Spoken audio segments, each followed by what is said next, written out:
ഇവിടെ നിമിഷ പ്രിയ എന്ന് പറയുന്ന ഒരു വനിത, അവർ യമനിൽ വധശിക്ഷ കാത്തു കിടക്കുന്നൊരു അവസ്ഥ.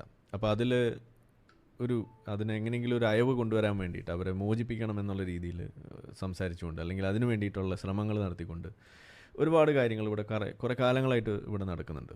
ഇതിൽ പല ആളുകൾ നമ്മളോടൊക്കെ പേഴ്സണലി വന്ന് പറയാറുണ്ടായിരുന്നു, ഈ വിഷയത്തിനെ കുറിച്ച് പറയൂ എന്നുള്ള രീതിയിൽ. പ്രത്യേകിച്ച് നമ്മൾ അബ്ദുൾ റഹീമിൻ്റെ ഒരു മോചനവുമായി ബന്ധപ്പെട്ട സമയത്ത് ഈ കുട്ടിയുടെ കാര്യത്തിൽ എന്താണ് ആരും ഇടപെടാത്തത് എന്ന് പറഞ്ഞ് അതിനകത്തൊരു വർഗീയത ഒക്കെ കാണുന്ന രീതിയിലൊക്കെ കൊണ്ടുവന്നിട്ടുണ്ടായിരുന്നു. അപ്പോൾ എന്തായാലും ഇന്നിപ്പോൾ ഇത് വലിയ ചർച്ചയായി മാറിയിരിക്കുന്നു. അപ്പോൾ ഒരു സന്തോഷ വാർത്ത എന്ന് പറയുന്നത് 16-ാം തീയതി, അതായത് നാളെ ആണ് വധശിക്ഷ നടപ്പിലാക്കേണ്ടിയിരുന്നത്. പക്ഷേ അത് മാറ്റിവെച്ചിട്ടുണ്ട് എന്നതാണ് നമുക്ക് അറിയാൻ കഴിയുന്നത്. അങ്ങനെ മാറ്റിവെച്ച കാര്യത്തിൽ നമുക്ക് ഒരു സമാധാനം, ഒരു എന്താ പറയുക, ഒരു ആശ്വാസമുണ്ട്. അതിനുവേണ്ടി പിന്നിൽ പ്രവർത്തിച്ചത് ആര് തന്നെയാണെങ്കിലും അവർക്ക് വലിയ നന്ദിയും നമ്മളിവിടെ അറിയിക്കുകയാണ്. ഈ നിമിഷാപ്രിയ എന്ത് കാര്യം കൊണ്ടാണ് അങ്ങനെ അവിടെ അറസ്റ്റിലായത്, ജയിലിലായത് എന്നുള്ളത് മറ്റൊരു വിഷയമാണ്. ഒറ്റവാക്കിൽ പറഞ്ഞാൽ സ്വയരക്ഷയ്ക്ക് വേണ്ടി എന്ന രീതിയിലാണ് നമുക്കത് കാണാൻ കഴിയുന്നത്, അല്ലെങ്കിൽ വായിക്കുമ്പോൾ നമുക്ക് മനസ്സിലാവുന്നത്. യമനിയുമായിട്ടുള്ള ഒരാൾ കൂടി ചേർന്നുകൊണ്ട് അവിടെ ഒരു ക്ലിനിക്ക് നടത്തുന്നതിന് വേണ്ടിയിട്ട് ശ്രമിക്കുകയും, മറ്റ് കുറേ കാലങ്ങളായിട്ട് നേഴ്സായിട്ട് ജോലി ചെയ്തിരുന്ന ആളാണ്. അതിന് ശേഷമാണ് ഒരു ക്ലിനിക്കിലേക്ക് കിടക്കുന്നത്, അത് നടത്തിപ്പുമായിട്ട് ബന്ധപ്പെട്ട്. ആ സമയത്ത് അതിന് ശേഷം ഉണ്ടായിട്ടുള്ള ചില കശപിശകൾ, അതിൻ്റെ ഭാഗമായിട്ട് പാസ്പോർട്ട് പിടിച്ചു വെക്കുന്നു, ഇവരെ ദ്രോഹിക്കുന്ന ഒരു അവസ്ഥ ഉണ്ടാകുന്നു, ഇവരെ നിർബന്ധിച്ച് കല്യാണം കഴിപ്പിക്കുന്ന ഒരു അവസ്ഥ ഉണ്ടാകുന്നു. അങ്ങനെ പല വിഷയങ്ങളും അതിൻ്റെ ഇടയിൽ ഉണ്ടാകുന്നു. അങ്ങനെ അവിടുന്ന് രക്ഷപ്പെടാൻ വേറെ വഴിയൊന്നുമില്ല. പാസ്പോർട്ടിന് വേണ്ടിയിട്ട് എംബസിയിൽ നോക്കുമ്പോൾ പത്രവാർത്തയൊക്കെ കൊടുത്തിട്ടേ കിട്ടുള്ളൂ എന്നൊക്കെ പറഞ്ഞുള്ള മറ്റു ചില നൂലാമാലകളും കൂടിയൊക്കെ വന്നപ്പോൾ അവസാന വഴി എന്നോണം കൂടെ ഉണ്ടായിരുന്ന മറ്റു 2 പേരും കൂടി ചേർന്ന് ഒരു ഗൂഢാലോചന നടത്തിക്കൊണ്ട് ഇദ്ദേഹത്തെ മയക്കി കടത്തിക്കൊണ്ട് ഈ പാസ്പോർട്ട് എടുത്ത് രക്ഷപ്പെടാനുള്ളൊരു സാഹചര്യം, അതായിരുന്നു അവരുടെ പദ്ധതി. അങ്ങനെ പക്ഷേ അത് ചെയ്തു വന്നപ്പോൾ ഈ കൊടുത്ത മരുന്ന്, ഉറക്കി കിടത്താൻ വേണ്ടി കൊടുത്ത മരുന്ന് ഓവർഡോസായി പോവുകയും അതിൻ്റെ പേരിൽ ഇയാൾ മരണപ്പെടുന്ന അവസ്ഥയുണ്ടായി. അങ്ങനെ പിന്നെ വേറെ രക്ഷയില്ല. ആൾ മരണപ്പെട്ട് കഴിഞ്ഞപ്പോൾ പിന്നെ ആ ശവശരീരം ഒളിപ്പിക്കാൻ വേണ്ടിയിട്ടുള്ള ശ്രമം നടത്തുന്നു. അതിൻ്റെ ഭാഗമായിട്ട് നടത്തിയപ്പോൾ അവിടെ ശരീരം വെട്ടി നുറുക്കി അത് തുണ്ടമാക്കിയിട്ട് വാട്ടർ ടാങ്കിൽ അത് ഒളിപ്പിക്കുന്നൊരവസ്ഥ ഉണ്ടാകുന്നു. അങ്ങനെ അത് ഒളിപ്പിച്ച് രക്ഷപ്പെടാൻ നോക്കി, പക്ഷേ അത് പിടിക്കപ്പെടുന്നു, അറസ്റ്റ് ചെയ്യപ്പെടുന്നു. അതിൻ്റെ ഭാഗമായിട്ട് പിന്നീട് കോടതിയിലെത്തുന്നു, ശിക്ഷ കിട്ടുന്നു. അപ്പോൾ ഇതിന് ഗൂഢാലോചനയ്ക്ക് സപ്പോർട്ട് ചെയ്ത ആളുകൾ ഇന്നിപ്പോൾ ജയിലിലാണ്. അതിലൊരാളെ കിട്ടിയിട്ടില്ല. പക്ഷേ ഇതിൻ്റെ കൊന്നു എന്ന കാരണം കൊണ്ട് അതിൻ്റെ കൊലയാളി എന്ന നിലയിൽ നിമിഷ അവിടെ ജയിലിൽ ആണ് ഇപ്പോൾ ഉള്ളത്. വധശിക്ഷ കാത്ത് കിടക്കുന്നു. ഇതാണ് അവിടെ അവസ്ഥ. ഇങ്ങനെ വന്നു കഴിയുമ്പോൾ സ്വാഭാവികമായിട്ടും ഒരു യമൻ പോലെയുള്ള ഒരു ഇസ്ലാമിക രാജ്യത്ത് അവിടുത്തെ നിയമത്തിൻ്റെ അടിസ്ഥാനത്തിലുള്ള മറ്റൊരു പ്രശ്നം എന്ന് പറയുന്നത് അവർ രക്ഷപ്പെടാനുള്ള വഴികൾ എന്ത് എന്നുള്ളതാണ്. ഇപ്പോൾ നമ്മുടെ നാട്ടിലൊക്കെ ആണെന്നുണ്ടെങ്കിൽ നമ്മൾ ദയാഹർജിയൊക്കെ കൊടുക്കുന്നതിനെ കുറിച്ചൊക്കെ കേട്ടിട്ടുണ്ടാവും. അങ്ങനെയൊക്കെയുള്ള കേസുകളൊക്കെ വരുമ്പോൾ ചിലപ്പോൾ പ്രസിഡന്റ് വിചാരിച്ചാൽ അങ്ങനെയൊക്കെ ചിലപ്പോൾ മാറ്റിവെക്കാം എന്നൊക്കെയുള്ളത് നമ്മൾ കാണാറുണ്ട്. എന്തു തന്നെയായാലും ഒരു ആധുനിക സമൂഹത്തിൽ വധശിക്ഷ എന്ന് പറയുന്നത് നമ്മളെപ്പോഴും അത് ലിമിറ്റ് ചെയ്യണം, അത് കുറയ്ക്കണമെന്ന് തന്നെ പറയുന്ന ഒരു ലോകത്താണ് നമ്മൾ ജീവിക്കുന്നത്. കാരണം ഒരാളൊരു കുറ്റകൃത്യത്തിൽ ഏർപ്പെടുന്നുണ്ടെങ്കിൽ അതിന് സാമൂഹികമായിട്ടുള്ള മറ്റു പല കാരണങ്ങളുണ്ട് എന്നും അത് ആ വ്യക്തിയുടെ മാത്രം പ്രശ്നമല്ല എന്നും പറഞ്ഞുകൊണ്ടാണ് പലപ്പോഴും നമ്മളതിനെ ഡിഫെൻഡ് ചെയ്യാറുള്ളത്. എന്നാലും ചില റെയർ ആയിട്ടുള്ള കേസുകൾക്ക് മറ്റ് രീതിയിലൊന്നും ന്യായീകരിക്കാനോ മറ്റ് രീതിയിലൊന്നും അത് ഒരു സമൂഹത്തിന് ഒരു തരത്തിലും അംഗീകരിക്കാൻ പറ്റാത്ത കാര്യങ്ങളൊക്കെ ആകുമ്പോൾ വധശിക്ഷയ്ക്ക് വിധേയരാക്കാറുമുണ്ട്. എന്താണ് റെയറസ്റ്റ് ഓഫ് ദ റെയറസ്റ്റ് എന്നൊക്കെ പറഞ്ഞിട്ട് നമ്മൾ കേൾക്കാറുണ്ട്. ഏതായാലും ഇവിടെ നമ്മൾ കാണുന്നത് ഈ ഇസ്ലാമിക നിയമത്തിൻ്റെ അടിസ്ഥാനത്തിൽ ഒരു ശിക്ഷ വിധിക്കുമ്പോൾ അവിടെ ഈ ദയാവധം എന്ന് പറയുന്നൊരു വിഷയം വരുന്നു. അതുപോലെ തന്നെ ബ്ലഡ് മണി എന്ന് പറയുന്നൊരു വിഷയം. അതായത് ഇങ്ങനെ ഒരു കൊലപാതകമോ അല്ലെങ്കിൽ ഇതുപോലെയുള്ള കുറ്റകൃത്യങ്ങളൊക്കെ നടത്തുന്ന ഒരവസ്ഥ വന്നാൽ അതിൽ കിസാസ് നിയമങ്ങൾ, അതായത് ഒരാൾ കൊന്നാൽ ഒരാളെ കൊന്നുകൊണ്ട് അതിൻ്റെ പകരം വീട്ടുന്നൊരു പരിപാടി, ഒരു കണ്ണിന് കണ്ണ് എന്നുള്ള രീതിയിൽ അതിൻ്റെ ഒരു നിയമം അവിടെ നിലനിൽക്കുന്നു. അതോടൊപ്പം തന്നെ ഇനി അങ്ങനെ വിധിച്ചാൽ പോലും അവരെ കൊല്ലുന്നതിന് മുന്നേ ഈ കൊല്ലപ്പെട്ട വ്യക്തിയുടെ ഫാമിലിക്ക് ദയ തോന്നിയിട്ട് അവർക്ക് ഇവരെ വിട്ടയക്കാം, ഒരു മാപ്പ് നൽകാമെന്നൊരു നില വന്നാൽ അതിന് ചില പണം നൽകിക്കൊണ്ട് അതിൽ നിന്ന് രക്ഷപ്പെടാനുള്ളൊരു സാഹചര്യവും ഇവിടെ ഉണ്ട്. ഇതിൻ്റെ ഇടയിൽ നമ്മൾ അറിയാൻ കഴിഞ്ഞൊരു കാര്യം, ഇവരുടെ ഈ ബ്ലഡ് മണി ആക്സെപ്റ്റ് ചെയ്യാൻ ഈ യമനി കുടുംബം തയ്യാറാകാത്തതിൻ്റെ ഒരു കാരണമായിട്ട് കേൾക്കാൻ കഴിഞ്ഞത് ഇതൊരു കാഫിറാണ്, കാഫിറിൻ്റെ പൈസ അതങ്ങനെ വാങ്ങിച്ചിട്ട് അങ്ങനെ പോകുന്നത് ശരിയല്ല എന്ന് വരെ പറയുന്ന ചില സ്റ്റേറ്റ്മെൻറ്റ്സൊക്കെ നമുക്ക് കാണാനിടയായി. എന്തു തന്നെയായാലും ഇതുപോലെ പല ആംഗിളിൽ ഈ വിഷയത്തെ ഇന്ന് ചർച്ച ചെയ്യപ്പെടുന്ന ഒരു അവസ്ഥയിലാണ് ഇന്നുള്ളത്. അപ്പോൾ ഇതിലിപ്പോൾ നമ്മളിവിടെ സംസാരിക്കുന്ന ഒരു വിഷയം, ഇവിടെ ചില സ്റ്റേറ്റ്മെൻറ്റ്സ് വരുന്ന ഒരു ഘട്ടമുണ്ടായി. അതിൽ പ്രധാനമായിട്ട് AP അബൂബക്കർ മുസ്ലിയാർ എന്ന് പറയുന്ന ഒരു കാന്തപുരം എന്നൊക്കെ വിളിക്കപ്പെടുന്ന കേരളത്തിലെ ഒരു സമുന്നതനായ ഒരു നേതാവ് എന്നൊക്കെയാണ് ആളുകൾ പറയാറ്. രാഷ്ട്രീയത്തിലൊക്കെ വലിയ തോതിൽ ഇടപെടാറുണ്ട്. നമ്മളുടെ മുടി എന്ന് പറയുന്ന സാധനം വിറ്റ് കാശുണ്ടാക്കുന്ന ഒരാളാണെന്ന് നമ്മൾ പറയാറുണ്ട്. അതോടൊപ്പം ചേകന്നൂർ മൗലവിയുടെ വിഷയത്തിൽ ഇദ്ദേഹത്തിൻ്റെ പേര് ചേർക്കപ്പെട്ടിട്ടുണ്ടായിരുന്നു. പലതവണ ചോദ്യം ചെയ്യപ്പെടുന്നതിനെക്കുറിച്ചൊക്കെ നമ്മൾ പറഞ്ഞിട്ടുണ്ട്. എന്തൊക്കെ പറഞ്ഞാലും വളരെ റിഗ്രസീവായിട്ടുള്ള ചില ഐഡിയോളജീസ് നമ്മളെ സമൂഹത്തിൽ ഇറക്കുന്നതിൽ വലിയ പങ്ക് വഹിച്ചിട്ടുള്ള ഒരു വ്യക്തിയാണ് ഇദ്ദേഹം എന്ന് പറയാതെ നമുക്ക് നിവൃത്തിയില്ല. മറ്റ് പല കാര്യങ്ങളും വ്യക്തിപരമായിട്ടുള്ളതൊക്കെ അവിടെ ഉണ്ട്. എന്നിരുന്നാലും രണ്ട് രീതിയിലാണ് ഞാനിതിനെ കാണുന്നത്. എന്ന് വെച്ചാൽ ഇപ്പോൾ ആളുകൾ ഇങ്ങനെ ഈ ഒരു വിഷയത്തിൽ രണ്ട് രീതിയിൽ നിലനിൽക്കുന്നത് കാണാൻ കഴിയുന്നത്. ഒന്ന്, ഈ സംഭവത്തിൻ്റെ ഈ ഒരു ക്രെഡിറ്റ് ഇത് കാന്തപുരത്തിന് ഒരു കാരണവശാലും ലഭിക്കരുത് എന്ന രീതിയിലേക്ക് ചിന്തിച്ച് ഇദ്ദേഹത്തെ പൂർണ്ണമായിട്ട് തള്ളി പറയുന്ന ഒരു കൂട്ടം ആളുകളെ നമുക്ക് കാണാൻ സാധിക്കുന്നു. അതോടൊപ്പം തന്നെ മറ്റു ചില ആളുകൾ ഇദ്ദേഹത്തെ തള്ളി പറഞ്ഞ് നടന്നിരുന്നൊക്കെ ആളുകളൊക്കെയാണ്. പക്ഷേ ഇന്നിപ്പോൾ ഇദ്ദേഹമാണ് ഉസ്താദാവണമെങ്കിൽ ഇതുപോലെ ആകണം ഉസ്താദുമാർ എന്ന് വരെ പറയുന്ന രീതിയിലേക്ക് വരികയും ഇദ്ദേഹത്തെ വലിയ തോതിൽ ഈ ഉസ്താദിനെ നമ്മൾ കണ്ടുപിടിക്കണം എന്നുള്ള രീതിയിലേക്ക് വരെ പറഞ്ഞു വെക്കുന്നൊരു അവസ്ഥ അതും ഇവിടെ കാണാൻ കഴിയുന്നു. ഞാനിവിടെ പറയുന്നത് ഈ ഒരു വിഷയത്തിൽ ഇടപെടുക എന്ന് പറയുന്നത് അത് ആര് ഇടപെട്ടാലും അതിനകത്ത് പ്രശ്നമൊന്നുമില്ല. അത് സർക്കാർ ഇടപെട്ടാലും ശരി, ഇനി വ്യക്തികൾ ഇടപെട്ടാലും ശരി, ഇനിയിപ്പോൾ യൂസുഫ് അലി ഇടപെടുന്നതിനെക്കുറിച്ച് നമ്മൾ പണ്ട് പറയാറുണ്ട്. അതല്ലെങ്കിൽ മറ്റ് പല ആളുകളും ഇപ്പോൾ ബിസിനസ് നേതാക്കളായാലും അങ്ങനെ പല ആളുകളും ഇടപെടുന്നതിനെക്കുറിച്ച് നമ്മൾ പറയാറുണ്ട്. അപ്പോൾ ആരെങ്കിലും ഒരാൾ ഇടപെട്ടിട്ട് ഈ സംഗതി ഇവിടെ വിജയിക്കുന്നു എന്ന് വരുന്നത്, അല്ലെങ്കിൽ ഇതിനകത്ത് എന്തെങ്കിലും ഒരു ആശ്വാസം കണ്ടെത്താൻ കഴിയുന്നു എന്നതിൽ നമുക്ക് തെറ്റൊന്നും പറയാനില്ല. അത് സംഭവിക്കുകയാണെങ്കിൽ വളരെ നല്ല കാര്യം തന്നെയാണ്. എന്ന് വെച്ചാൽ ഇപ്പോൾ ഇവിടെ ഈ വിഷയത്തിൽ കാന്തപുരം എന്ന വ്യക്തി അതിനുവേണ്ടി ഇറങ്ങിത്തിരിക്കുന്നു, അതിനു വേണ്ട കാര്യങ്ങൾ പറഞ്ഞു വെക്കുന്നു. അത് ചെയ്തതിൻ്റെ ഭാഗമായിട്ടാണ് ഇത് സംഭവിച്ചത് എന്ന് വരുന്നുണ്ടെങ്കിൽ എന്നാണ് അവരുടെ ക്ലെയിം. അങ്ങനെയല്ല എന്ന് നിമിഷയുടെ ഈ പറയുന്ന വിഷയത്തിൽ ഇടപെടുന്ന വക്കീലിൻ്റെ സ്റ്റേറ്റ്മെൻറ്റ് വേറെ നമുക്ക് കാണാൻ സാധിച്ചു.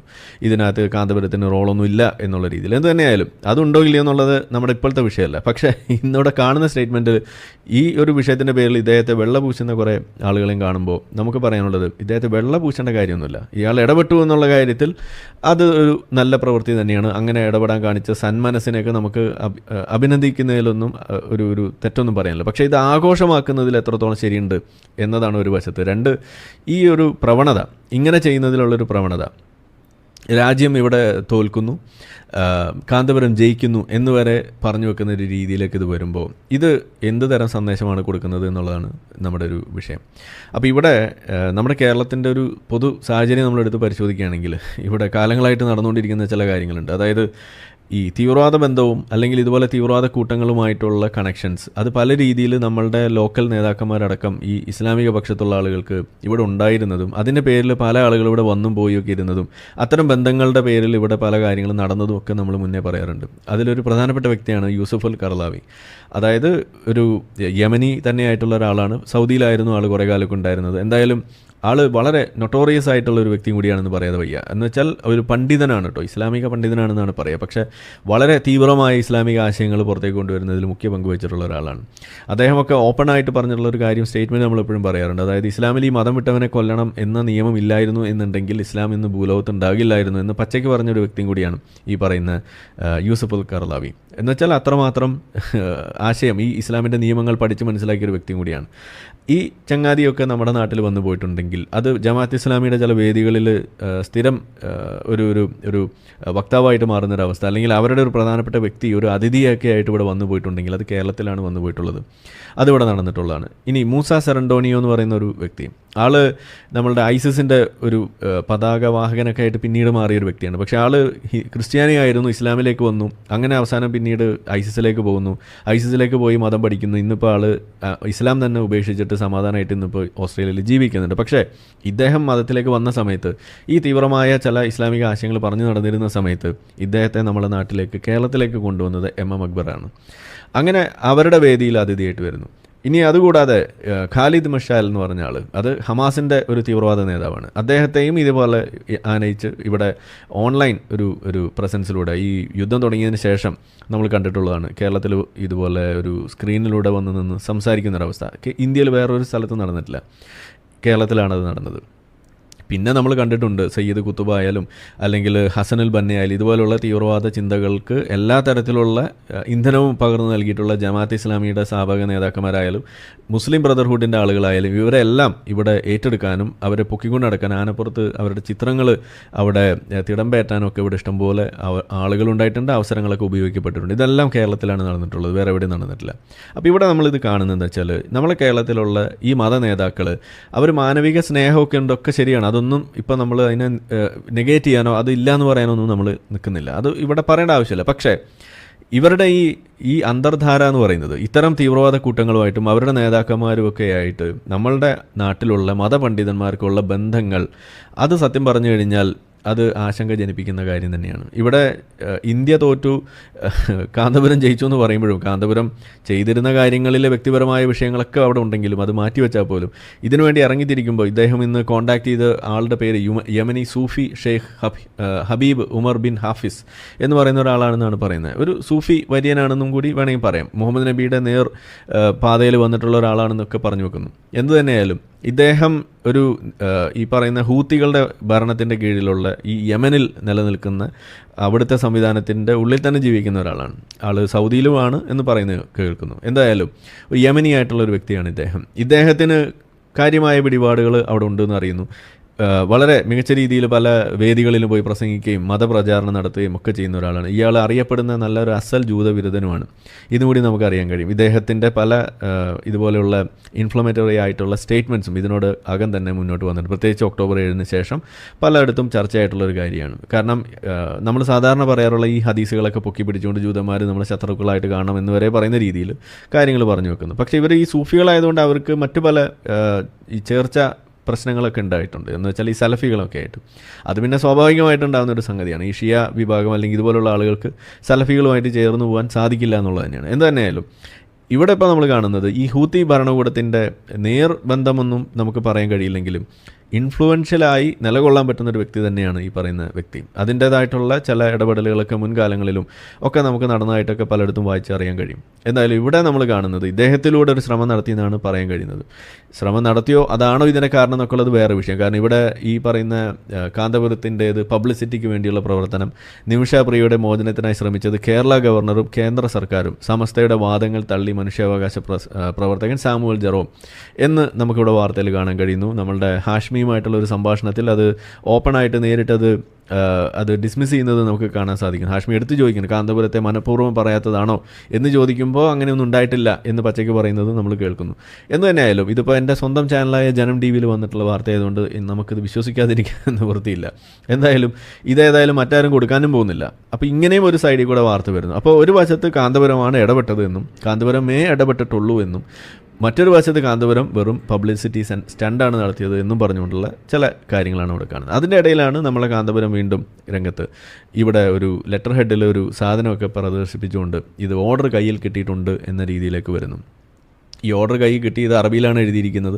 ഇത് പ്രിൻ്റ് ചെയ്തിരിക്കുന്നത് ഗ്രാൻഡ് മുഫ്തി ഓഫ് ഇന്ത്യ എന്ന് പറയുന്ന ഒരു ലെറ്റർ ഹെഡിൽ ഒരു പേപ്പറിലാണ് ഇത് പ്രിൻ്റ് ചെയ്തിരിക്കുന്നത്. അപ്പോൾ ഓർഡർ കയ്യിൽ കിട്ടി എന്ന് പറയുമ്പോൾ ഇതെങ്ങനെയാണ് ഈ ഓർഡർ ഈ ഗ്രാൻഡ് മുഫ്തിയുടെ ലെറ്റർ ഹെഡിൽ കിട്ടുന്നതെന്ന് എനിക്ക് എത്ര ആലോചിച്ചിട്ടും പിടികിട്ടുന്നില്ല. ഇതെന്താ സംഭവം എന്ന് എനിക്ക് പിടികിട്ടുന്നില്ല. എഴുതിയ സാധനത്തിൻ്റെ അർത്ഥം കിട്ടാൻ ഇത് ഇവിടെ ഞാൻ ട്രാൻസ്ലേറ്റ് ചെയ്ത് ഗൂഗിൾ ലെൻസിൽ ട്രാൻസ്ലേറ്റ് ചെയ്ത് വെച്ചിട്ടുണ്ട്. നമ്മളെ സുഹൃത്തായ അറബി നന്നായിട്ട് വായിച്ചാൽ മനസ്സിലാവുന്ന ആളോട് ചോദിച്ചു. ഈ പറയുന്ന സാധനം തന്നെയാണ് അവിടെ എഴുതിയിരിക്കുന്നതെന്ന് പറയുന്നത്. We inform you based on the direction of the attorney general of the postponement of the execution of the retaliation എന്ന് വെച്ചാൽ ഈ പറയുന്ന പ്രതിക്രിയ വധം എന്ന് പറയുന്ന സാധനം മാറ്റിവെച്ചിട്ടുണ്ട്. Sentence against the convict Nimisha Priya Tomy Thomas an Indian nationalist in case number ഇതൊക്കെ അവിടെ കൊടുത്തിട്ടുണ്ട്. അപ്പോൾ അത് പോസ്റ്റ്പോൺ ചെയ്തിരിക്കുന്നു എന്ന് പറഞ്ഞിട്ടൊരു ലെറ്റർ ഇത് കിട്ടിയെന്നാണ് അറിയിപ്പ് കിട്ടിയെന്നാണ് പറയുന്നത്. പക്ഷേ ഇത് പ്രിൻ്റ് ചെയ്തിരിക്കുന്നത് ഗ്രാൻഡ് മുഫ്തിയുടെ തന്നെ ലെറ്റർ ഹെഡിലാണ്. ഇതെങ്ങനെയാണ് ഈ സംഭവം എന്നത് എന്ന് എനിക്ക് മനസ്സിലാവുന്നത്. ഇനി അവിടെ ഹൂത്തികൾ ആകെ അടപ്പൂലിരിക്കുന്നതുകൊണ്ട് അവർക്ക് പ്രിൻ്റ് ചെയ്യാൻ പേപ്പർ കിട്ടാത്തതുകൊണ്ട് ഇനി ഈ പേപ്പർ വാങ്ങിച്ചിട്ട് ഇതിൽ പ്രിൻ്റ് ചെയ്താണോ എന്ന് എന്നോട് ചോദിക്കരുത്. എന്തായാലും എൻ്റെ ഒരു സംശയം ഞാൻ ചോദിച്ചെന്നുള്ളൂ. ഇത് ആരെങ്കിലും ഒന്ന് ക്ലിയർ ചെയ്ത് തരാം. ഇതെന്താ ഇങ്ങനെ വന്നതെന്നുള്ളത് പിടികിട്ടുന്നില്ല. പോട്ടെ, എന്തിനായിരിക്കും ഇങ്ങനെ ഒരു ലെറ്റർ ഹെഡിൽ അവരത് പ്രിൻ്റ് ചെയ്യുന്നത്? അതോ ഇനി അയച്ചു കൊടുത്ത വാട്സാപ്പിൽ അയച്ചു കൊടുത്തത് ഇവർ പ്രിൻ്റ് ചെയ്ത് എടുത്തതാണോ? എന്തായാലും കൊള്ളാം. എന്തായാലും ഇതാണ് കാണുന്നത്. ഇനി ഈ വാട്ടർമാർക്ക് പിന്നെ എഴുതി ചേർത്തതാണോ അത് മനസ്സിലാവുന്നില്ല. എന്തായാലും ലെറ്ററൊക്കെ മുകളിലും ഈ വാട്ടർമാർക്ക് താഴെയായിട്ടാണ് കാണുന്നത്. എന്തെങ്കിലും ഒന്ന് പറഞ്ഞ് നമ്മളൊന്ന് തിരുത്തണം. അപ്പോൾ ഇതാണ് അതിൽ കാണുന്നത്. അപ്പോൾ ഇവിടെ നമ്മൾ പറയുന്നത് കാന്തപുരം ഈ പറയുന്ന ചേകന്നൂർ മൗലവി കേസിൽ ടൈഗർ സുന്നികളുടെ പിന്നിൽ ഇങ്ങനെയൊക്കെ പല പല വേദികളിലും പല മേഖലകളിലൊക്കെ ആയിട്ട് ഇതിൻ്റെ ഒരു എതിർപ്പ് ഏറ്റുവാങ്ങി വന്നിട്ടുള്ള ഒരാൾ കൂടിയാണ്. പല പിന്തിരിപ്പനായിട്ടുള്ള കാര്യങ്ങൾ പറഞ്ഞിട്ടുള്ള ഒരാളാണ്. പക്ഷേ ഇവിടെ ഇദ്ദേഹം പറഞ്ഞൊരു സ്റ്റേറ്റ്മെൻറ്റ് നമ്മൾ മുഖവിലയ്ക്ക് എടുക്കുകയാണ്. അതായത് ഇടപെട്ടത് മനുഷ്യൻ എന്ന നിലയിൽ തുടർ ഇടപെടൽ ഉണ്ടാകും എന്നാണ് പറഞ്ഞു വച്ചിരിക്കുന്നത്. ഒരു മനുഷ്യൻ എന്ന നിലയ്ക്ക് ഇടപെടുക എന്ന് പറയുമ്പോൾ അതിലൊന്നും നമ്മൾ കുറച്ച് കാണേണ്ട ഒരു കാര്യമില്ല. ഇതാണ് നമ്മൾ പ്രതീക്ഷിക്കുന്നത്. പക്ഷേ പ്രശ്നം ഈ തരത്തിലുള്ള ഇടപെടൽ അത് എല്ലാ സമയങ്ങളിലും ഈ പറയുന്ന മത നേതൃത്വത്തിൻ്റെ ഭാഗത്ത് നിന്ന് ഉണ്ടാവുന്നുണ്ടോ എന്നുള്ളതാണ് നമ്മുടെ ഒരു ചോദ്യം ഇവിടെ നമുക്ക് വരുന്നത്. ഇത്തരം ആളുകളോട് നമുക്ക് ചോദിക്കാനുള്ളത് ഇത് ഏതെങ്കിലും വിധേന മുസ്ലിം സമുദായത്തിന് ഒരു ഗുണമാകുമെന്ന് കാണുന്നിടത്ത് മാത്രം ഇതൊക്കെ പറയുക. സ്വന്തം സമുദായത്തിലുള്ള ആളുകളെ കുഴിച്ചു മൂടിയിട്ടാണെങ്കിലും അവർക്ക് വേണ്ട ഇപ്പോൾ തുല്യ അവകാശത്തെക്കുറിച്ച്, ഇപ്പോൾ യൂണിഫോം സിവിൽ കോഡിനെ കുറിച്ചുള്ള ചർച്ച വരുമ്പോൾ അവിടെ പിന്നെ ഈ മനുഷ്യൻ എന്ന നിലയിലൊന്നും ഇവരൊന്നും പറയാൻ പോകുന്നില്ല. സ്ത്രീകൾ അവിടെ മനുഷ്യനേ അല്ല, അവർക്ക് പിന്നെ അവിടെ ഒരു തുല്യതയുടെ പ്രശ്നം അവിടെ വരുന്നില്ല. അത് സ്ത്രീക്ക് പുരുഷൻ്റെ പകുതി മതി എന്ന് പറയുന്ന ആളുകളായിട്ട് ഇവർ മാറുകയാണ്. അപ്പോൾ ഇത്തരത്തിലുള്ള സ്റ്റേറ്റ്മെൻറ്റ്സ് ഒക്കെ വെക്കുമ്പോൾ ഇത് അവർക്ക് വേണ്ട ഒരു പ്രചോദനമായിട്ട് കൂടി കൊടുക്കാൻ ഇത്തരം സ്റ്റേറ്റ്മെൻറ്റ്സ് ആകുമെന്ന് തന്നെയാണ് ഞാൻ വിശ്വസിക്കുന്നത്. അപ്പോൾ അതുകൊണ്ട് ഈ സ്റ്റേറ്റ്മെൻറ്റ്സ് ഒക്കെ ഇവർ തന്നെ സ്വയം ഇടയ്ക്കിടയ്ക്ക് വായിക്കുന്നത് നല്ലതാണ്. ഇതാണ് നമുക്കവിടെ പറഞ്ഞു വെക്കാനുള്ളൊരു കാര്യം. കാരണം ഇതെല്ലായിടത്തും വേണം. ഈ മനുഷ്യൻ എന്ന നിലയിലുള്ള തുടർ ഇടപെടലുകൾ അത് ഈ വിഷയത്തിൽ മാത്രം പോരാ.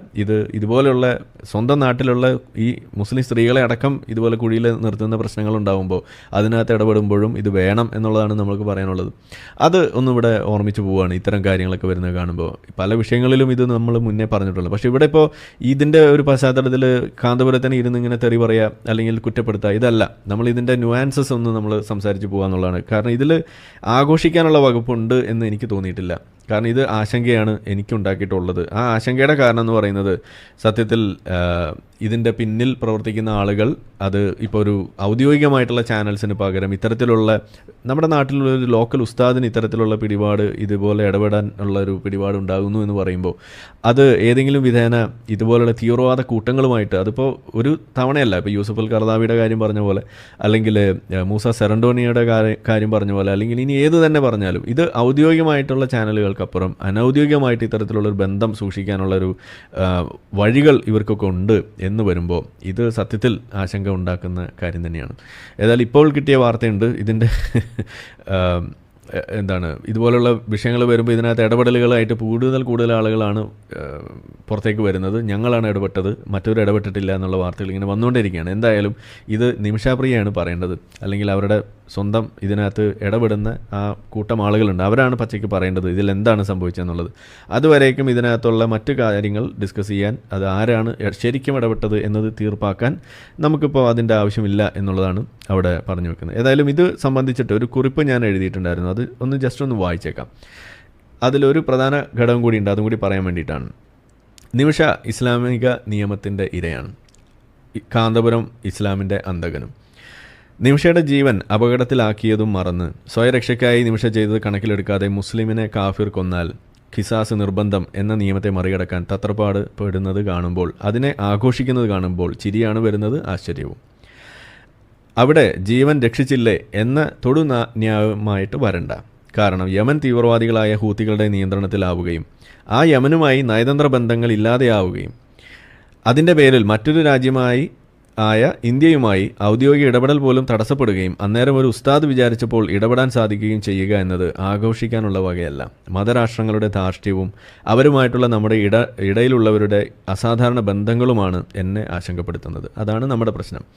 തീവ്ര ഇസ്ലാമിക പണ്ഡിതൻ യൂസഫ് കർദാവിയും ഐസിസുകാരനായി മൂസ സെറണ്ടോണിയും ഇവിടെ കൊച്ചു കേരളത്തിൽ വന്നിട്ടുണ്ട് എങ്കിൽ, ഹമാസ് തീവ്രവാദി ഖാലിദ് മിഷാൽ ഇവിടെ സംസാരിച്ചിട്ടുണ്ട് എങ്കിൽ, ബ്രദർഹുഡ് തീവ്രവാദികൾ ഹസനുൽ ബന്നയും കുത്തുബും ഇവിടെ വീരപുരുഷന്മാരാകുന്നുണ്ട് എങ്കിൽ, ഔദ്യോഗികമായ വഴികൾക്ക് പകരം തീവ്രവാദികൾക്ക് ബന്ധം കാന്തപുരത്തെ പോലെയുള്ള ലോക്കൽ പണ്ഡിത ശിരോമണികൾക്കാണ് എങ്കിൽ അത് ചെറിയ പ്രശ്നമല്ല. അത് വെളിവാക്കുന്നത് ആഴത്തിൽ വേരോടിയ ഇസ്ലാമിക തീവ്രവാദ ബന്ധം തന്നെയാണ്. തീവ്രവാദത്തെ മിനുസപ്പെടുത്തിക്കൊണ്ട് നടക്കുന്നത് തന്നെയാണ്. നിമിഷ രക്ഷപ്പെടണം, ഒരു സംശയവുമില്ല. അതിന് രാജ്യാന്തര നയതന്ത്ര വഴികളാണ് വേണ്ടത്, സമ്മർദ്ദ തന്ത്രങ്ങളാണ് വേണ്ടത്. ഇത് പറയുമ്പോൾ ആളുകൾക്ക് സംശയം ഉണ്ടാവും, ഇതിനെന്താ വേറെ വഴികളൊന്നും ഇല്ലേ എന്നുള്ള രീതിയിൽ. ഇപ്പോൾ എക്സ് മുസ്ലിങ്ങളായിട്ടുള്ള പല ആളുകളും മതനിരാസം പറഞ്ഞതിൻ്റെ പേരിൽ, അതുപോലെ തന്നെ മതവിമർശനം നടത്തിയതിൻ്റെ പേരിലൊക്കെ ഈ സൗദിയിലും മറ്റ് പല സ്ഥലങ്ങളിലും ജയിലുകളിൽ കിടക്കുമ്പോൾ അവരെ പുറത്ത് കൊണ്ടുവരാൻ വേണ്ടിയിട്ട് നമ്മൾ എന്താ ചെയ്യുന്നത്? ഇവിടെ ഇപ്പോൾ ഏത്തീസ്റ്റ് അലയൻസ് ഇൻ്റർനാഷണൽ, ഇപ്പോൾ നമ്മൾ നേതൃത്വം കൊടുക്കുന്ന സംഘടന, പല സമയങ്ങളിലും ഈ അതായത് റിലീജിയസ് പേഴ്സിക്യൂഷൻ, ഇസ്ലാമിൻ്റെ തന്നെ പ്രശ്നമാണത്, അത് നേരിടുന്നതിൻ്റെ ഭാഗമായിട്ട് നമ്മൾ എന്താ ഇവിടെ ചെയ്യുന്നത്, അതിനുവേണ്ടി ഇൻ്റർനാഷണൽ പ്രഷറൈസേഷനാണ് നമ്മൾ നടത്തുന്നത്. അത് UN നേതൃത്വത്തിൽ ചില കാര്യങ്ങൾ ചെയ്യുന്നു. UN ഒക്കെ സത്യം പറഞ്ഞു കഴിഞ്ഞാൽ ഇന്ന് നോക്കുകുത്തിയാണ് ഇത്തരം വിഷയങ്ങളിലൊക്കെ. കാരണം ഈ ബ്ലാസ്ഫമി നിയമങ്ങളെ തടുക്കുന്ന കാര്യത്തിൽ UN ഇന്ന് പ്രത്യേകിച്ച് ഒന്നും ചെയ്യാൻ കഴിയുന്നില്ല. പക്ഷെ എന്നാൽ പോലും നമ്മൾ ശ്രമിക്കുന്നുണ്ട്. ഇപ്പോൾ എന്താണ് നമ്മളുടെ ഇതുപോലെ പല ആളുകളും ഈ മിഡിൽ ഈസ്റ്റിലുള്ള ജയിലുകളിൽ കടന്നിരുന്ന ആളുകളെ പുറത്തു കൊണ്ടുവരാൻ വേണ്ടിയിട്ട് ശ്രമിച്ച കൂട്ടത്തിൽ പേരെടുത്ത് പറയാൻ പറ്റുന്ന 1-2 ആളുകളുണ്ട്. അതിൽ റൈഫ് ബദാവി നിങ്ങൾ കേട്ടിട്ടുണ്ടാവും. അത് സൗദിയിലാണ് ആളുണ്ടായിരുന്നത്, റൈഫ് ബദാവിയെ ഇതേപോലെ ജയിലിലാക്കി ഇതേപോലെ മോചിതനാകാൻ വേണ്ടിയിട്ട് പല കാര്യങ്ങൾ നമ്മൾ നടത്തിയിരുന്നു, ഇതുപോലെയുള്ള ശ്രമങ്ങൾ നടത്തിയിരുന്നു. അതിൻ്റെ ഫൗണ്ടേഷൻ ഉണ്ടാക്കുകയും അതിന് വേണ്ടിയിട്ട് ലോബിയിങ് നടത്തുകയും അങ്ങനെ അവസാനം ആൾക്ക് ചില റിലീഫുകൾ കിട്ടുകയാണ്. അതേപോലെ മറ്റു പല ആളുകളും ഇതുപോലെ ജീവിക്കുകയും അവിടുന്ന് പിന്നീട് സൗദിയിൽ നിന്ന് രക്ഷിച്ച് മറ്റ് സ്ഥലങ്ങളിൽ കൊണ്ടുപോയി ആളെ ജീവിക്കാൻ അനുവദിക്കുകയൊക്കെ ചെയ്യുന്നു. അപ്പോൾ ഇവിടെ അവർ ജയിലിലാകുന്നത് സത്യത്തിൽ ആ നിയമത്തിൻ്റെ, ആ ഇസ്ലാമിക നിയമത്തിൻ്റെ ഇരകളായിട്ടും കൂടിയാണ്. അതാണ് നമ്മൾ ആലോചിക്കേണ്ടത്. അപ്പോൾ അവരെ രക്ഷിക്കാൻ വേണ്ടിയിട്ട് ഏതെങ്കിലും ഒരു തീവ്രവാദ സംഘത്തെ അല്ല നമ്മൾ അപ്രോച്ച് ചെയ്യുന്നത്, അവരുമായിട്ട് നേരിട്ട് ബന്ധം ഉള്ള മറ്റ് രാജ്യങ്ങളെ ഒരു സമ്മർദ്ദതന്ത്രത്തിലൂടെ അതിന് വേണ്ടിയിട്ടുള്ള ശ്രമങ്ങൾ നടത്തുന്നു. ഇതാണ് നമ്മൾ ചെയ്തത്. ഇപ്പോൾ നമ്മളുടെ അബ്ദുൽ ഖാദർ പുതിയങ്ങാടി ഇതേപോലെ ജയിലിൽ കിടന്നതാണ്. ഈ മത വിമർശനം നടത്തിയതിൻ്റെ പേരിൽ ഇവിടെ ജയിലിലാക്കിയത് നമ്മുടെ കാക്കാമാർ തന്നെയാണ് കേട്ടോ. ഈ പറയുന്ന ഉസ്താദുമാരെല്ലാവരും കൂടിയാണ് ആളെ ജയിലിലാക്കിയത്. എന്ന് വെച്ചാൽ ആളെ എങ്ങനെയെങ്കിലും അവിടെ കൊന്നു തള്ളാൻ വേണ്ടിയിട്ട്. എന്നിട്ട് ഇതുപോലെ കാര്യങ്ങൾ ചെയ്തു വെച്ചിട്ട് അയാളെ രക്ഷിക്കാൻ വേണ്ടിയിട്ട് നമ്മൾ എന്തൊക്കെയാണ് ഇതുപോലെ ചെയ്തത്? ഇതുപോലെ സ്റ്റേറ്റ് ഗവൺമെൻറ്റിനെ കൊണ്ട് പുഷ് ചെയ്യിക്കുന്നു, സെൻട്രൽ ഗവൺമെൻറ്റിനെ കൊണ്ട് പുഷ് ചെയ്യിക്കുന്നു, നയതന്ത്ര ബന്ധങ്ങൾ ഉപയോഗിക്കുന്നു. ഇത് തന്നെയാണ് അവിടെ നടത്തിയത്. പക്ഷേ നമ്മളാരും അതിന് വേണ്ടിയിട്ട് ഏതെങ്കിലും ഐസിസുകാരൻ്റെ വീട്ടിൽ പോയിട്ട് ഒന്ന് ശരിയാക്കി തരുമോ എന്ന് ചോദിക്കുകയല്ല ചെയ്തത്. അപ്പോൾ ഇവിടെ നമ്മൾ പറയുന്നത് ഇതുപോലുള്ള ഇടപെടലുകൾ നടക്കുമ്പോൾ അതിനൊരു പ്രധാന പ്രശ്നം ഇതാണ്. ഈ തരത്തിലുള്ള ഇടപെടലുകൾ പുറത്തു കൊണ്ടുവരുന്നത് ഇതിൻ്റെ ഇടയിലൂടെ നടക്കുന്ന അന്തർധാരകളെയാണ് നമുക്ക് ഇവിടെ ഒരു ഡിസ്പ്ലേ ആയിട്ട് മാറുന്നത്. അത് നമ്മളെ സംബന്ധിച്ചിടത്തോളം ഒരു ആശങ്ക ഉണ്ടാക്കുന്ന കാര്യം തന്നെയാണെന്നതാണ് നമുക്കിവിടെ പറഞ്ഞു വെക്കുന്നത്. ഇനി നിമിഷ രക്ഷപ്പെടണം, ഒരു സംശയവുമില്ല. അതിന് രാജ്യാന്തര നയതന്ത്ര വഴികളാണ് വേണ്ടത്, സമ്മർദ്ദ തന്ത്രങ്ങളാണ് വേണ്ടത്. അല്ലാതെ ബാലൻ കെ നായർ തട്ടിക്കൊണ്ടുപോയ പെണ്ണിനെ വിട്ടുകിട്ടാൻ TG രവിയെ കൂട്ടുപിടിക്കുകയല്ല വേണ്ടത്. അതുതന്നെയാണ് നമ്മുടെ പ്രശ്നം. അപ്പോൾ നമുക്ക് എന്തുകൊണ്ട് അതിനകത്ത് വിജയിക്കാൻ കഴിയുന്നില്ല, രാജ്യങ്ങൾക്ക് വിജയിക്കാൻ കഴിയുന്നില്ല, അതിവിടെ ചർച്ചയാകണം. അല്ലെങ്കിൽ അതിനകത്ത് എന്തൊക്കെ ഇടപെടലാണ് നടന്നത്, ഏതാണ് വിജയിച്ചത്, അത് നമുക്കിവിടെ ചർച്ചയാകണം. അതിന് പകരം അതിനെ ബൈപ്പാസ് ചെയ്തുകൊണ്ട് വേറൊരാളുടെ തലയിലേക്ക് ഇത് വെച്ച് കൊടുക്കുമ്പോൾ അയാൾ കാരണമാണ് ഇത് രക്ഷപ്പെട്ടതെന്ന് വെക്കുക, എന്നിട്ട് അതിൻ്റെ പേരിൽ അദ്ദേഹത്തെ ഇതുപോലെ വാഴ്ത്തുന്നൊരവസ്ഥ ഉണ്ടാകുക എന്ന് പറയുമ്പോൾ അത് ശരിയായ പ്രവണതയല്ല എന്ന് തന്നെയാണ് പറയാനുള്ളത്. ഇനി കാന്തപുരത്തെ നിങ്ങളെക്കാളൊക്കെ അറിയുന്നവനാണ് ഞാൻ. കാരണം എൻ്റെ പേര് ആരിഫ് എന്നത് ബാപ്പാക്ക് നിർദ്ദേശിച്ചത് പോലും കാന്തപുരമാണ്. എന്നുവെച്ചാൽ ആരിഫ് ഹുസൈനിൽ ആരിഫ് ഇട്ടത് കാന്തപുരമാണ്. പക്ഷേ അതുകൊണ്ട് കാന്തപുരം വിശുദ്ധനാകുന്നില്ല. ചേകന്നൂർ തിരോധാനത്തിലടക്കം മുഖ്യ പങ്കുള്ള കാന്തപുരത്തിൻ്റെ ഹൂത്തി തീവ്രവാദ ബന്ധം അതുകൊണ്ട് തന്നെ ദുരൂഹമാണ്. ഇത്തരത്തിൽ ഇടപെടാൻ കഴിയുന്നു എന്ന് വരുമ്പോൾ, അത് ഹൂത്തികളുമായിട്ട് വരെ ഇൻഫ്ലുവൻഷ്യൽ ആകുന്ന രീതിയിൽ വരെ പോകാൻ കഴിയുന്നു എന്ന് വരുമ്പോൾ അത് അത്ര എളുപ്പമുള്ള കാര്യമല്ല. അത് ഈ വിഷയത്തിൽ ഇടപെട്ടു എന്നതുകൊണ്ട് മായ്ച്ചു കളയപ്പെടാവുന്ന ഒന്നല്ല. ആണെങ്കിൽ ആ ആനുകൂല്യം ബാക്കിയൊക്കെ തൽക്കാലത്തേക്ക് മറന്ന് മുന്നേത്തെ ഒരു വിഷയമാണ് ഞാനിവിടെ ഓർക്കുന്നത്. അത് സംഖ്യയായ സുഷമ സ്വരാജിന് കൊടുക്കണം. അത് കൊടുക്കാൻ മാത്രം നീട്ടം നിങ്ങളുടെ അളവ് പോലിന് ഇല്ലെങ്കിൽ പിന്നെ ഈ പണിക്ക് നിൽക്കണ്ട.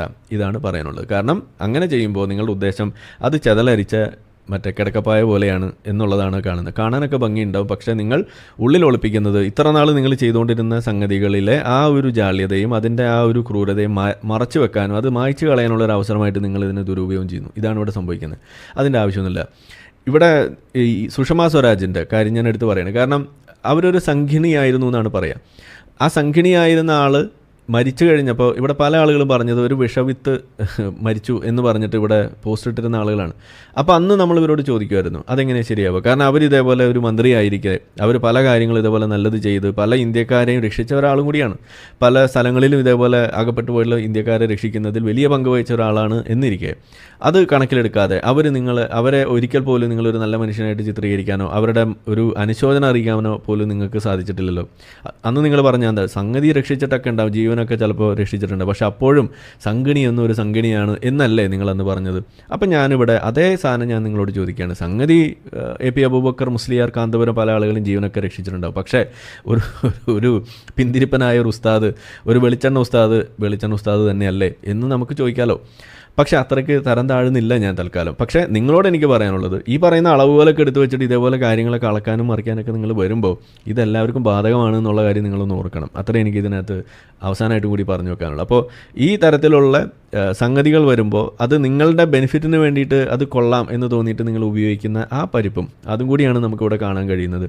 ആ പരിപ്പൊക്കെ നമ്മൾ കുറേ വേവിക്കാൻ നിങ്ങൾക്ക് നോക്കാം, പക്ഷേ അത് ഇവിടെ വേവില്ല, കാരണം ഇത് തിരിച്ചു വരും എന്നുള്ളത് തന്നെയാണ് എനിക്കും പറയാനുള്ളത്. അപ്പോൾ ഏതായാലും നിമിഷ ഇവിടെ രക്ഷപ്പെടണം എന്നുള്ളത് തന്നെയാണ്. പക്ഷേ എന്ന് വെച്ചാൽ ഇപ്പോൾ നിമിഷ ഓൾറെഡി ഈ പറയുന്നതിൽ ശിക്ഷ അനുഭവിച്ചുകൊണ്ടിരിക്കുന്നു, വധശിക്ഷ കാത്തു കിടക്കുന്നു.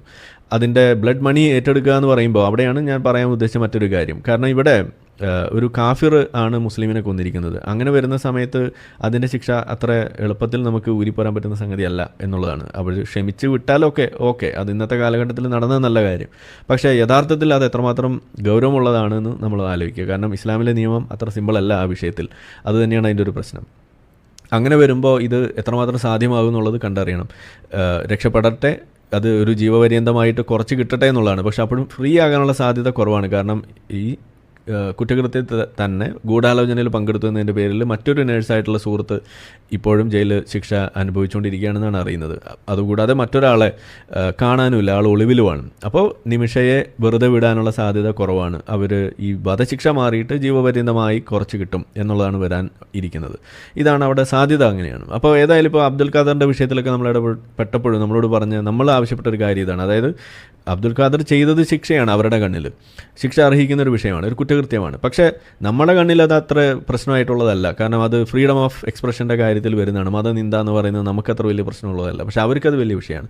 അപ്പോൾ നമ്മൾ ആവശ്യപ്പെട്ടത് നിങ്ങൾ ഇദ്ദേഹത്തെ അവിടുന്ന് മോചിപ്പിച്ച് നമ്മുടെ നാട്ടിലെ ജയിലിൽ അയക്കാനുള്ള വഴി ഉണ്ടാക്കും, നമുക്കിവിടെ ചെയ്യാം എന്നുള്ള രീതിയിൽ, അല്ലെങ്കിൽ ശിക്ഷ കാലാവധി കുറച്ചു കൊടുക്കുക. ഇങ്ങനെ പല ആവശ്യങ്ങളാണ് നമ്മൾ മുന്നോട്ട് വെച്ചത്. ഏതായാലും പിന്നീട് ഒരു പൊതുമാപ്പ് കൊടുക്കുന്ന ഒരു അവസരം ഉണ്ടായപ്പോൾ ആൾ വെറുതെ വിടുകയും പിന്നെ നാട്ടിലെത്തുകയൊക്കെ ചെയ്തിട്ടുണ്ട്. ആൾ പിന്നെ പറഞ്ഞു നടക്കുന്നത് ആരും ഇടപെട്ടിട്ടില്ല, ഇടപെട്ടതുകൊണ്ട് കുളമായി എന്നൊക്കെയാണ്. അത് പിന്നെ അങ്ങനെയാണല്ലോ, പോട്ടെ. കാരണം സംഘികളുടെ ഗുണം കിട്ടി എന്നതാണ് ആളുടെ ഒരു വലിയ പരാതി. എന്ത് തന്നെ ആയാലും നമ്മൾ ഇടപെട്ടത് എന്താണെന്നും ഏത് രീതിയിൽ വരെ പോയിട്ടുണ്ടെന്നുള്ളത് നമുക്കറിയാം. അതുകൊണ്ട് ആളെന്ത് വേണേലും പറഞ്ഞോട്ടെ, അത് നമ്മുടെ പ്രശ്നമല്ല.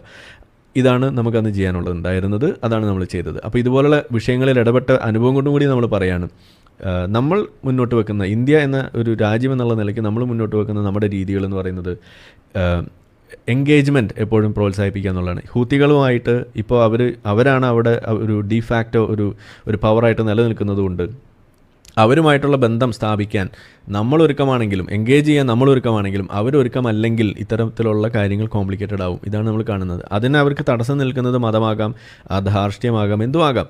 അങ്ങനെ വരുന്നിടത്താണ് ഈ പ്രശ്നങ്ങൾ ഗുരുതരമാകുന്നത്. ഇവിടെയൊക്കെ മോചനം അസാധ്യമാകുന്നതിൻ്റെ ഒരു കാരണം അതാണ്. അല്ലെങ്കിൽ ഇതുപോലുള്ള വിഷയങ്ങളിൽ നമുക്ക് ഇടപെട്ട് അതിനൊരു പരിഹാരം കണ്ടെത്താനുള്ള അവസരം ദുഷ്കരമാകുന്നതിൻ്റെ കാരണം അത് തന്നെയാണ്. അപ്പോൾ അവിടെ ആ കാര്യം കൂടി ഒന്ന് ഓർമ്മിക്കുകയാണ്. ഇപ്പോൾ താലിബാനുമായിട്ടുള്ള ബന്ധം, താലിബാനുമായിട്ട് നമ്മൾ അക്സെപ്റ്റ് ചെയ്യുന്നൊരു ബന്ധമല്ല അവിടെ വരുന്നത്. എന്ന് വെച്ചാൽ അവരുമായിട്ട് എൻഗേജ് ചെയ്തേ പറ്റുള്ളൂ. കാരണം എന്താണ്, ഇന്ത്യയുടെ പല പ്രോജക്ട്സും അവിടെ റൺ ചെയ്തിരുന്നു. പല അഫ്ഗാനികളായിട്ടുള്ള ആളുകൾ ഇന്ത്യയിൽ വന്ന് നിലവിൽ പഠിക്കുന്നു.